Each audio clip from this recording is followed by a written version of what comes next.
Today, on Guess What I Found Out, I'm going to prove to you that the most famous planet in the solar system has been lying to your face for 400 years. Here is the setup. Galileo first pointed a telescope at Jupiter back in 1610. Since then, we have sent 9 spacecraft, mapped its moons, and stared at those creamy stripes and that one big red eye until we were sure we knew it. And, well, almost everything you got taught about it in school is wrong. It is not a ball of gas. It was probably not built the way the textbooks say. And underneath those familiar clouds is a set of physics so extreme that for nearly all of human history we had no way to even detect it. So today we are cracking open the biggest liar in the solar system. And yes, that is its new name now. The Big Liar.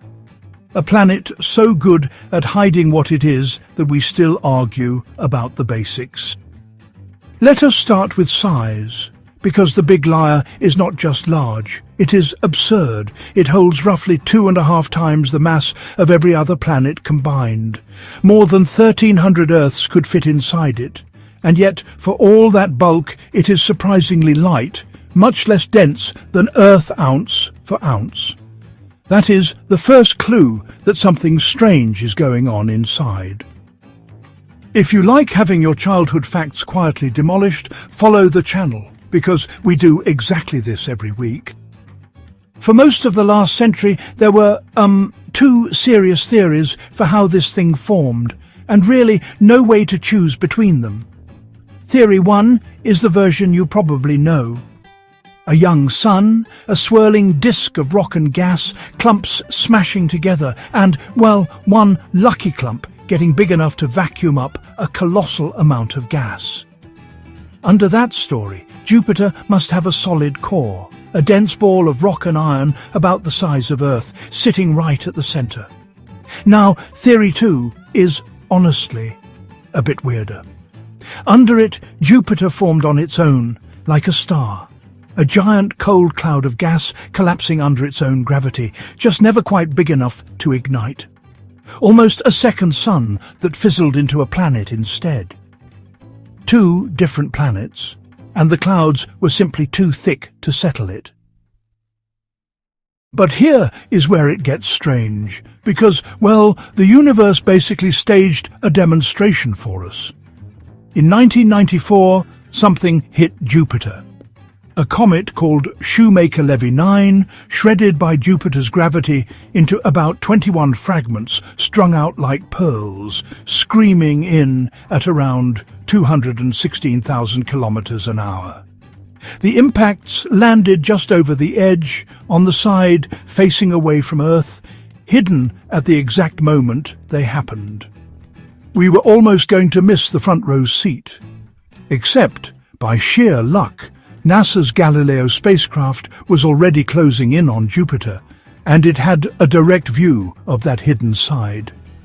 It watched the collisions in real time. The largest fragment struck with the energy of roughly 600 times the planet's entire nuclear arsenal, leaving bruises larger than Earth punched into the clouds.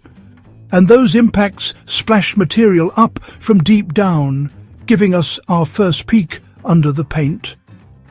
Here is the twist nobody tells you. The clues hinted at a lot of water hiding deep inside Jupiter. So when Galileo later dropped a probe into the atmosphere in 1995, everyone expected it to find water. It did the opposite. It fell into a freakishly dry patch and found barely any.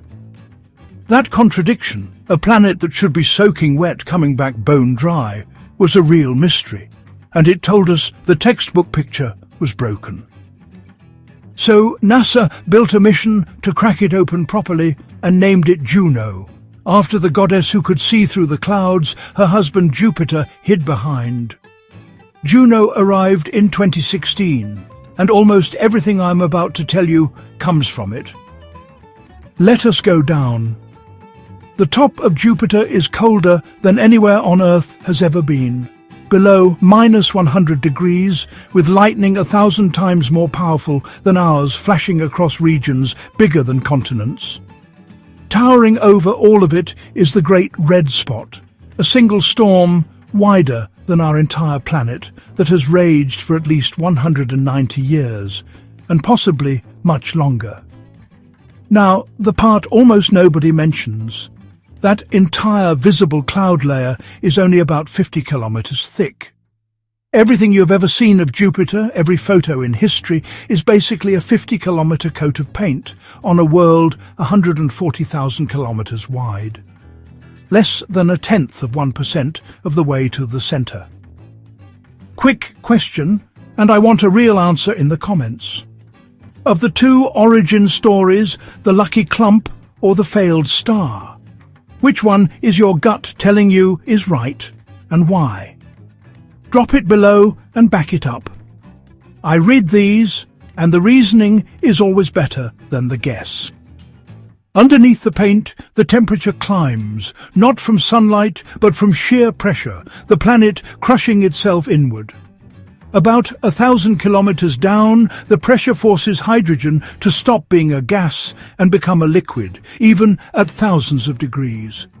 You are now standing at the shore of an ocean of liquid hydrogen 20,000 kilometers deep, the largest ocean known to exist anywhere. So, technically, Jupiter is not a gas giant at all. It is a liquid one. And it gets stranger. Go deeper, and the pressure gets so brutal that the electrons are squeezed right out of the hydrogen atoms and start flowing freely the way they do in a copper wire. The hydrogen becomes a metal while staying liquid. A 40,000 kilometer layer of liquid metallic hydrogen, a substance that exists nowhere else in our solar system and the engine behind Jupiter's monster magnetic field, the strongest of any planet, with a magnetic moment around 20,000 times Earth's. If you could see it, that magnetic bubble would look bigger than the full moon in our sky. If a giant hidden ball of hydrogen that almost became a star sounds familiar, go watch our episode on Big Glowy, the actual sun, because Jupiter is basically the star that didn't quite make it. Let me hold here and hand off the strangest part of all, the core. For decades, everyone assumed a neat rocky ball at the center. When Juno measured the gravity, it found no such thing. Instead, it found what scientists literally call a fuzzy core, a blurry blended region with no clean edge. Rock and metal and hydrogen all smeared together, reaching out to something like half the planet's radius. Nobody predicted that. Cores are supposed to settle into clean layers.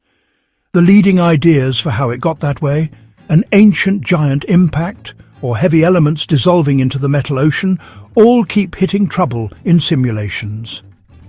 The honest answer is that the biggest planet in our solar system has a center we genuinely cannot yet explain. So here is where we stand.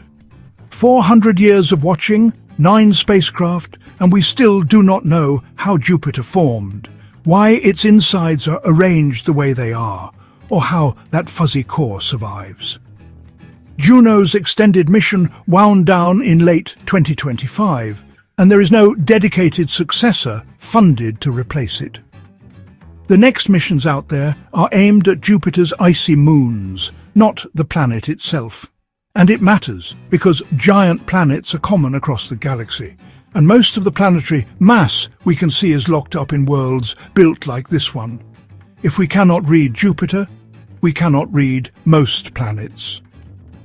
So every photo you have ever seen of the most famous planet in the sky is the surface of the lie. The real Jupiter, the boiling metal ocean, the impossible core, the formation story we still cannot tell, is hiding underneath. After 400 years, we have only just started reading it.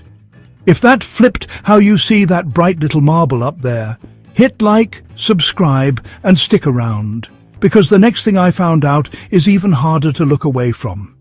See you there, Curious George.